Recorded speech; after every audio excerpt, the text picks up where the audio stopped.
नमस्कार, भारत लाइव देख रहे हैं आप। बिहार में नगर निगम के चुनाव भी चल रहे हैं, लेकिन उपचुनाव की तैयारियां लगातार सभी दल कर रही है। हालांकि नगर निगम वाला चुनाव दलगत नहीं है, लेकिन उपचुनाव में जो तैयारियां हैं काफी जोरों शोरों से चल रही हैं। एक तरफ अनंत सिंह हैं, वहीं उनके विपक्ष में कौन है अभी ये तय नहीं हो पाया है। भाजपा वहां से चुनाव लड़ेगी। मुकेश सहनी, चिराग पासवान अभी भी सस्पेंस बरकरार रखे हुए हैं। उन्होंने पत्ता नहीं खोला है कि कौन से प्रत्याशी होंगे। अब आते हैं गोपालगंज की तरफ, तो गोपालगंज चुनाव को लेकर भी ऐसी ही चर्चा है। लेकिन आपको पता होगा कि मोकामा में अनंत सिंह कितने मजबूत हैं, निर्दलीय चुनाव जीत चुके हैं, तो उनको हरा पाना काफी मुश्किल है। ऐसे में चिराग पासवान ने दावा किया है कि वो मोकामा चुनाव लड़ेंगे। किस दल के साथ लड़ेंगे, गठबंधनों पर बातचीत होगी या अकेले चुनाव लड़ेंगे, सब कुछ अभी तय नहीं हुआ है। उनकी पार्टी के अंदर जो बैठक होगी उस बैठक में तय किया जाएगा। पिछले दिनों चिराग पासवान का राजगीर में जो कार्यक्रम हुआ, जो दौरा हुआ, उस कार्यक्रम के बाद वो दिल्ली गए, दिल्ली से पटना वापस आए और उन्होंने बड़ा बयान दिया है। उन्होंने ये चीजें स्पष्ट की हैं कि आने वाले दिनों में वो अपनी रणनीतियों को साफ करेंगे, किस दल के साथ किस प्रकार से चुनाव लड़ेंगे। राजद संभवतः अनंत सिंह को उतारेगी और जदयू संभवतः यह सीट राजद को देगी, लेकिन भारतीय जनता पार्टी अपने उम्मीदवारों की खोजबीन में लगी हुई है। ऐसे में सहनी और चिराग पासवान भाजपा का खेल बिगाड़ सकते हैं। बात की जाए गोपालगंज उपचुनाव की, तो गोपालगंज में पहले ही समीकरण एमवाई का रहा है।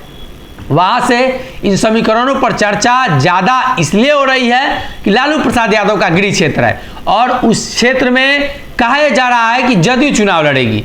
भारतीय जनता पार्टी के सुभाष सिंह का असमय निधन हो जाना उस सीट पर चुनाव कराए जाने की प्रबल संभावना को व्यक्त कर रही थी और अब तो खबर है कि चुनाव होगी भी। जल्द ही तारीखों का ऐलान होगा। तो राजद को अगर मोकामा दिया जाता है तो जदयू गोपालगंज से लड़ेगी, दोनों जगह पर भाजपा लड़ेगी। भारतीय जनता पार्टी मोकामा में कमजोर है, लेकिन गोपालगंज में काफी मजबूत है। गोपालगंज भारतीय जनता पार्टी का गढ़ रहा है। सुभाष सिंह लंबे समय से गोपालगंज के लिए सियासत करते हुए नजर आए हैं। ऐसे में चिराग पासवान का भी दावा है कि वो उस क्षेत्र से भी लड़ेंगे।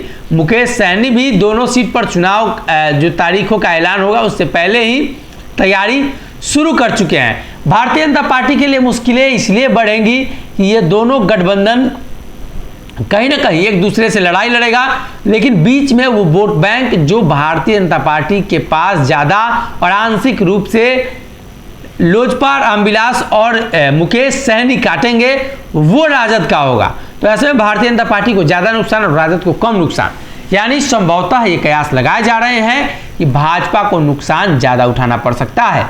ऐसे में चिराग पासवान ने भी दावा किया है वो गठबंधन पर विचार करेंगे और अभी बातचीत नहीं हुई है। जल्द ही ये फैसला ले लिया जाएगा कि दोनों जगहों से किनको चुनाव लड़ना है और किनको नहीं। अगर ये वीडियो पसंद आई और वह बिहार के राजनीति और बिहारियत से सरोकार रखेनी तो सब्सक्राइब बटन दबा के चैनल के सब्सक्राइब कर ली। ओजे एगो घंटी बा, ओकरा बटन दबा देला से कुल सटीक और मारक खबर रुआ मुफ्त में मिल जाई। अगर रुआ पत्रकारिता के हमनी के नया प्रयोग में सहयोग कर चाहतानी तो ज्वाइन बटन दबा दी। पेटीएम नंबर नोट कर ली 938681